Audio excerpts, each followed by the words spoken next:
just a real quick voiceover. This is a 2-hour tour, so of course I couldn't show you everything in it. And I highly encourage, if you're able to go see it yourself in person, because there's so much history and it's totally worth doing. There's the visitor center where you buy your tickets. You're taking a picture. Okay. There's a trolley.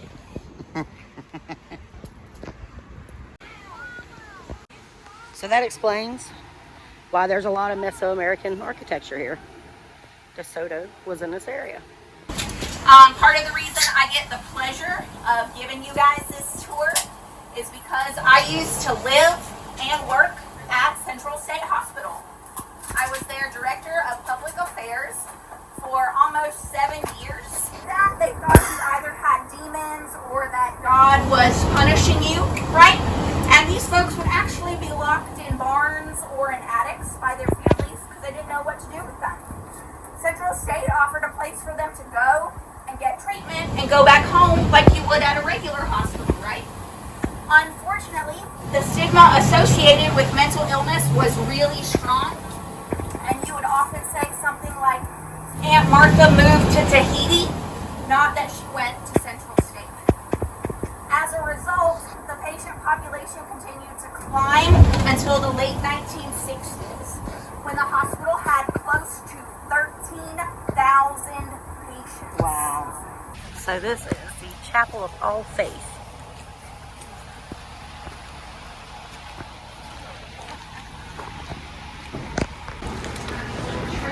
Thank you. Tibbins.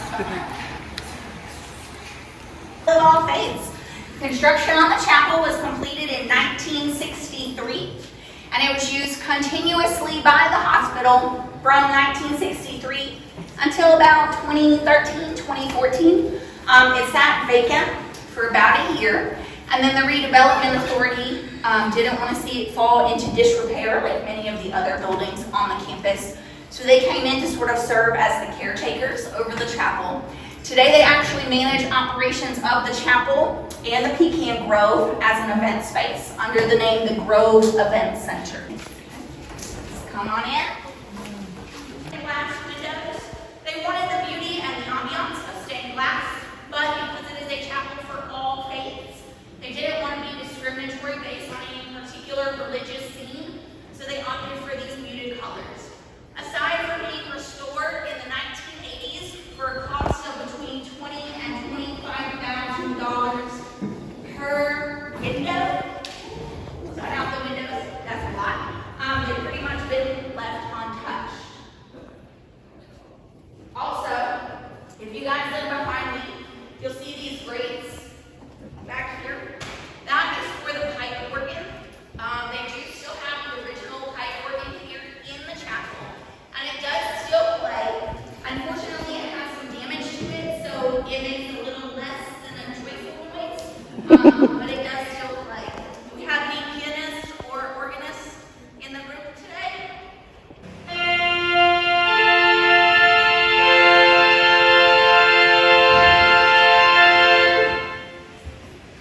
Oh, the wedding here, and also wedding videographers and photographers, like I said, their equipment up there, because you're getting other instructions of all of that.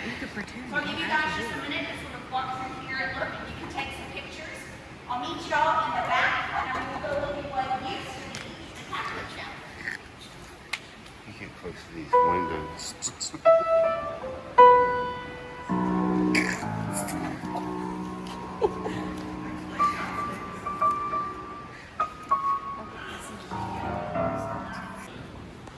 I like that. Why would you guys have covered those hardwoods with carpet? He was like, super simple answer. With hardwoods, every few years you have to sand them, restain them, and reseal them, and that's a lot of work. When you put carpet over the top, all you have to do is vacuum. So if you ever watch HGTV, that's why everyone covered their hardwoods with carpet. Now obviously in 1842 they didn't have cars, right? They had a horse and buggy. So it took much, much longer to get here. Tillman was not allowed to ride in the horse and buggy with his family. They actually chained him to the back and forced him to walk behind the horse and buggy from Macon to Milledgeville. That's cool. He died not long after he got here from what they called maniacal exhaustion. But again, this is just a little bit as to how some of these folks were treated even before coming to the hospital. The next building here on your left is the Walker Building. This is the second oldest building still standing on the hospital campus. It was built in 1884 and was a building for white males from Atlanta. So the hospital was segregated. It was segregated by race, by gender, and by where you came from. It was originally thought if they grouped patients according to sort of their home region, it would help families visit more because they could sort of, buggy pool together. That wound up not being the case though. And they ultimately did move to group people according to their diagnosis. This building was the first one that the Redevelopment Authority took a look at when they were created. They actually brought in an engineer from Scotland who specializes in restoring castles. He went through the building and did a whole structural analysis and found that not only is the interior crumbling, in fact, if you look through the windows, you can see the beautiful blue sky because the roof has completely collapsed in and the floors are doing the same. The exterior is also crumbling. If you can see through the vines and stuff, you can see there are literal holes in the exterior walls. So when they say dangerous buildings, they mean it because a piece of it could literally fall off and bop you on the head at any point in time. His study found that the financial cost to even just shore up and stabilize the exterior walls and build something new inside is so high that there's really not a lot of possibility somebody will be able to do anything with it. So for now, it just sits. If you guys are fans of the TV show The Walking Dead, that particular building is featured on the opening credits for several seasons. So you can go, oh, I've been there. So the patients would use it to put on performances. They had, for example, a patient marching band, a patient orchestra, and a patient choir who actually recorded a few albums. So if you guys are good internet sleuths, you might find a few of those vinyls still floating around on eBay. They are traditional choir hymns, so it is kind of cool to listen to, like the arias and stuff. It's the Brantley Building. This was the nurses' dormitory. So as the hospital continued to grow in size, they realized they had a shortage of nurses and said, how can we fix this problem? I know, let's open our own nursing school. So they did. The nurses lived here, they went to class here, and then they were able to do all of their clinical rotations right here at the facility. It could be OBGYN, pediatrics, psychiatrics, emergency medicine, surgery. They could get all of their clinicals done right here at the facility. And then they would graduate with a degree from the Milledgeville State Sanitarium School of Nursing. So the hospital had dormitories, apartments, townhomes, and single-family homes that their staff could live in. The rent was amazing. They don't really have a need for the staff housing anymore, so they have sold the townhomes and the single-family homes to developers who have fixed them up, and they've listed the dorms and apartments for sale. So I am hoping that someone will purchase them and come in and kind of fix them up so that we can have some more housing options here in Milledgeville. Now, one of the things that started happening when they started integrating, it happened to coincide with when they also started downsizing, okay? So as they're integrating and downsizing, they didn't need the African American buildings anymore. But it was still state property, so they had to turn it over to another state agency. The one that wanted to come in and use them was the Department of Corrections, because they were dormitory style buildings. So when the hospital ran these buildings, there was not this fencing or razor wire, right? These were simply dormitory style buildings. Cedar Lane and the African American Cemetery are the two historic cemeteries at the hospital, both of which are actually on the National Register of Historic Places, which is kind of rare for a cemetery. Now, historically, when you were buried at Central State Hospital, you were buried with a metal stake that has a number on it. The number corresponds to the hospital's burial records, which have the person's name, their birthday, their date of death, and usually either what they passed away from or what they were diagnosed with here at the facility, okay? Now, when the hospital started downsizing, they lost what they called helper patients. Helper patients, as the name would imply, helped around the hospital. The reason for that was twofold. The first is that it was considered part of your treatment, okay? So they wanted to get you back to like quote unquote normal life. So things that you would have done at home, they had you do here at the facility. They may have you work in the office, they may have you work in the kitchen, they may have you work on the farms. If you've been a farmer, they may have you cut the grass, things like that that you would have done at home, right? Now it also helped the hospital because they didn't have enough staff to physically do all of those things. So when they lost these helper patients, they didn't get a bunch of money to hire people to do all of those things. So they turned to their new friends, the Department of Corrections, to use prison inmates to help with things like cutting the grass, okay? Now, either nobody told the prisoners or they just didn't care what the metal stakes represented. And they thought, gosh, it's a pain to cut the grass with all of these things in the ground. And they pulled them up and they threw them in the woods. And the hospital lost about 10,000 burial locations this way. In the late 1990s, the hospital partnered with the Georgia Consumer Council, which is made up of former patients from all of the state hospitals, to restore the honor and dignity to people who are buried here. So they took some metal detectors and they went through the woods, and they were able to find 2,000 of the 10,000 missing stakes. But what they could not find were the original plot layouts to the cemetery.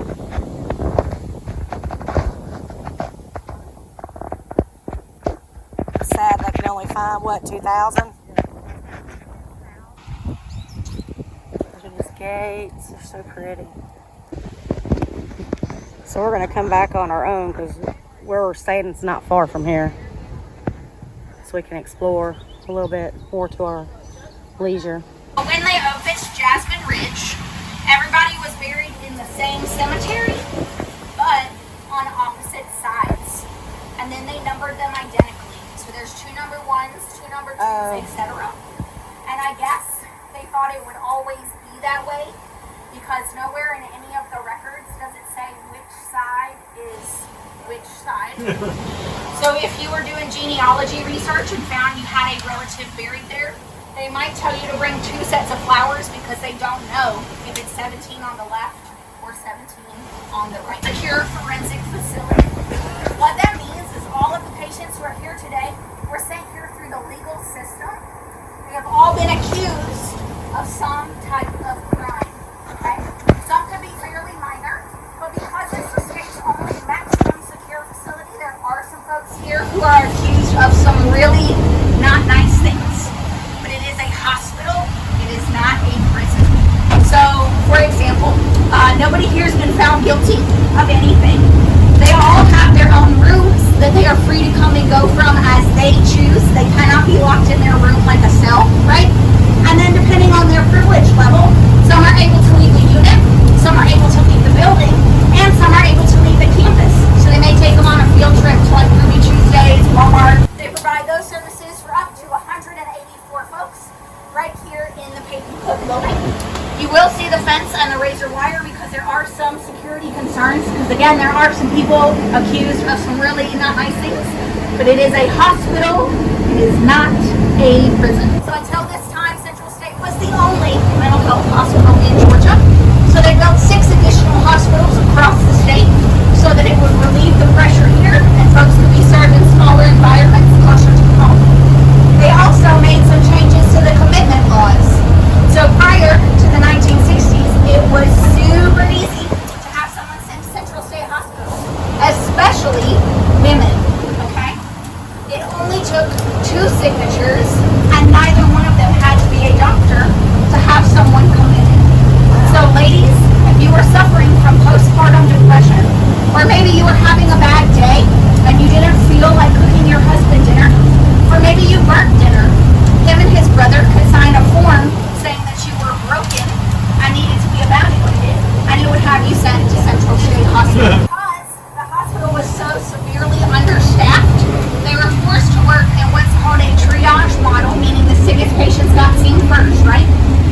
If you came for something fairly minor, like anxiety or depression, but you weren't suicidal, or because you burnt your husband's dinner, you had the potential to be here for up to a year before you got your initial intake evaluation. Wow. I know. It's the post office. So like I said, the hospital had its own post office and its own zip code separate than the city. And then it takes up pretty much this entire block, right? So when we're talking about fixing up some of these buildings, especially the big ones, this is like a huge task because they are gigantic. They did do lobotomies. They did do electroconvulsive therapy, more commonly known as ECT. They did do ice water therapy. They did do insulin therapy. But what's important to remember is that these treatments were considered cutting-edge science at the time. The little whatever that is above the door, it says N. Jones Building. And yesterday we found the headstone that says Mamie Jones. Mamie Jones. It was one of the only graves still in the Cedar Lane Cemetery that we actually could read the names. Huh. Interesting. Constitution.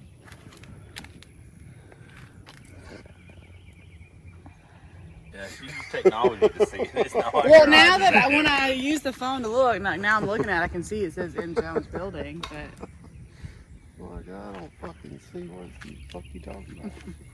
So this was once where they housed the women, and it's one of the original buildings, and the reason why they've kept it, even though they built an auditorium directly adjacent to it, it's because of this cornerstone. Georgia Lunatic Asylum, 1883. I thought it said the whole. Yeah, the whole lunatic, idiot. No, it just says offices of the asylum. It's a POW MD. But they kept it because of this cornerstone, and they tore the rest of it down and built the Auditorium. It is not even 10 o'clock in the morning, and it is hotter than fire out here. it was actually, they actually built, I think it was that one first. They built that side first, then this side, and then put the middle in to join the two together. Okay. Hey Tommy, you need a new sprinkler system for your pool. Yeah, I mean, I should take that one. They took the columns from where? Some college, Over right? for. Yeah. Wow, that'll get it done, won't it? I bet it was pretty impressive back in its day. Wow. They're steel and they're covered. Like plaster? Yeah. Wow. Never would guess that. Quiet, please.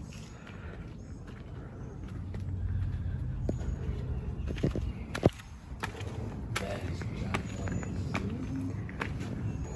Down here, you actually get Okay.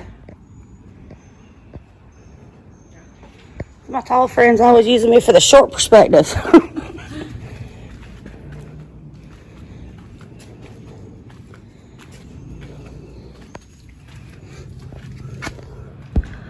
Well, that's in shambles.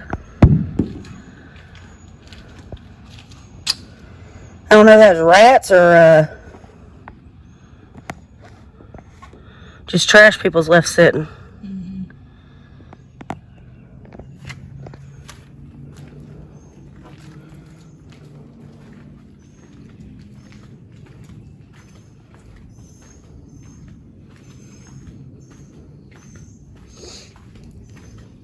The birds nest up in that light.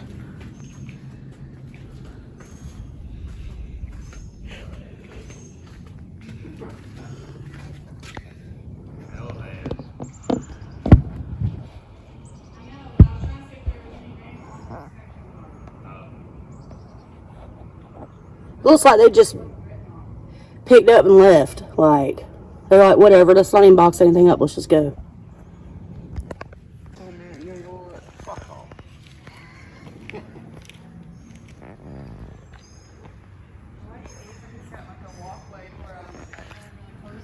Yeah.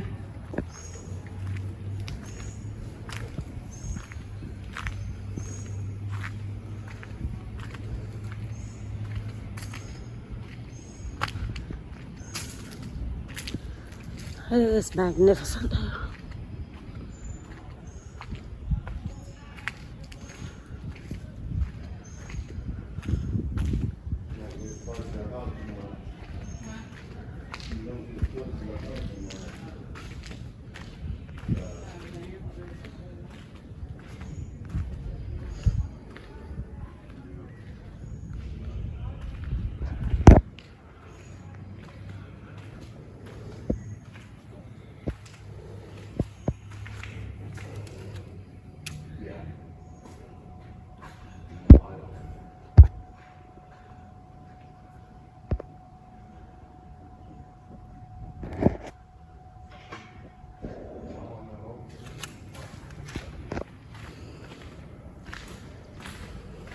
Secret tunnel. And it's cool under here.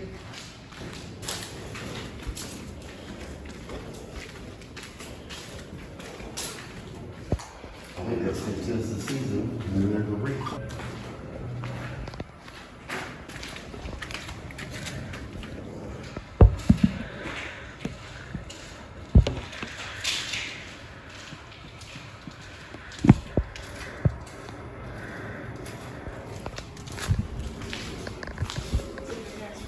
It is. Here's the rest of it.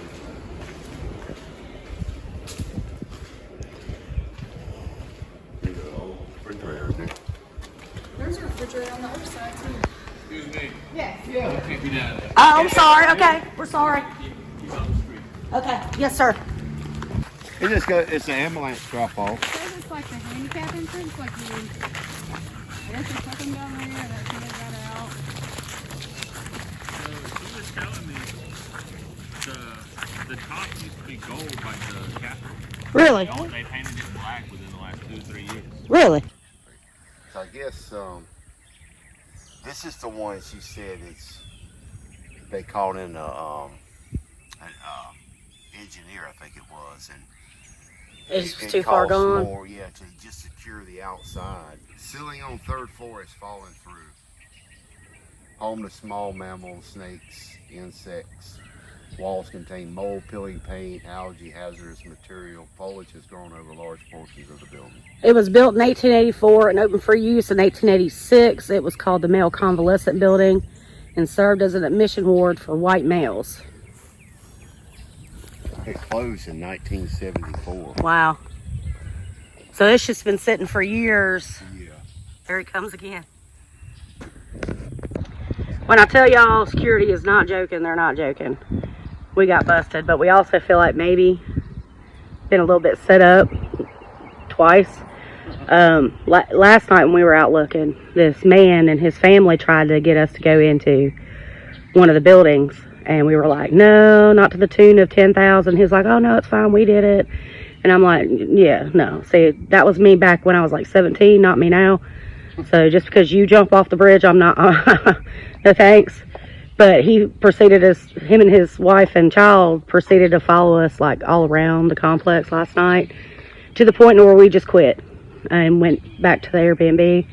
And then a little while ago, this lady showed up and started engaging with Zach and telling Zach places he needed to go. And about, I don't know, 5 minutes later, security showed up and told us we had to stay at the street. And we were told as long as we were on the concrete, not, you know, trying to go into the buildings or whatever, that we were fine. So I just tell you, if you go out here, just be aware they ain't playing. We think this is the one that our guide said was in the opening credits of The Walking Dead. Perfect. Huh. Perfect. Try to get out of the sun's glare, but it's hard. It's a little free library, dude. Wasn't that the nurse's dormitory? No, that was that one.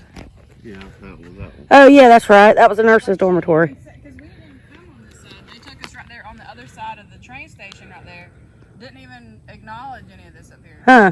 Well, there's a thing on the front of it. Damn, don't go up there. I want to know what the security guard said to him. I do too. Well, I know he said something about the cemetery because he said we went there yesterday. Yeah. So either said something about the cemetery. Well, it had to be, because surely he knows the trolley only runs once a month. Well, the way Zach said yes, sir, understood, it was like he told him not to do something. Yeah. Well, it was probably like, you can go visit the cemetery, but Basically, get out. These buildings. Yeah. What did he say? What did he say? Oh, he asked if I wanted him to chauffeur us to the cemetery. Just see that. Chauffeur us? Yeah, take us down there. It's not chauffeur, but Charred Binion Building. Yeah, but see, they didn't tell me what this building was Right. for. See, I bet you can look it up. purposely. no, this wasn't the dormitory. There's no fence around this one, but I'm guessing I can't walk up He there. specifically, because he saw me walking up. Yeah. Well, all right. Welcome back. So, the trolley tour was 100% worth doing. Yes, it was. But I think I enjoyed the self-guided walking around Self-guided. where we got in trouble. Yeah, it was. I mean, but it was very informative on the trolley ride, and you got to know the buildings and what they were and what was there at the time. But then after the trolley ride, you can go back over there and walk the grounds. So But Lord Jesus, do not stay on the stay on the sidewalk. stay in the road and the sidewalks because they are on you. And we did a lot of research on this and watched other people's videos of going into the buildings and stuff. Yeah, It is a $10,000 fine and a felony. We already knew going down there we wasn't going in any of the No. buildings. We was surprised that we were able to go in one on the trolley ride. So. Yeah. But it was it's a very unique place. It's massive. I don't even know how to explain it. It's really one of those things you kind of got to see for yourself. Our guide was phenomenal. She was really great. Yes. Very informative. She was an ex-employee there, so she kind of knew. And she lived on the campus while she worked there for 7 years. Yeah, so she carried us by and showed us where she actually stayed. So. yeah, and our Airbnb ended up being at the end of the tour, which I thought was really cool. We were kind of the last stop there. Yeah. Which was awesome. They could have just picked us up that morning and dropped us off that evening. They could have. We could have turned it Wouldn't into even a had to- beer drinking day. Yeah, wouldn't even had to drive. But it is worth going to see. 10 out of 10, recommend it. It's a really cool little town too, which you'll get to see in the next video. And then our paranormal one will come out after that. Uh-huh. We needed some time to analyze the data and stuff. But anyway, don't forget to like, share, and subscribe, and hit that notification bell so you know when we upload new videos. Till next time, bye-bye. Stay spicy. Damn it. Join us next week as we step away from the campus to explore a little of what downtown Milledgeville has to offer. From fantastic food and drinks to fiddling legends, creepy passageways, thrift stores with hidden surprises, and even a resident ghost who's supposedly available to take questions.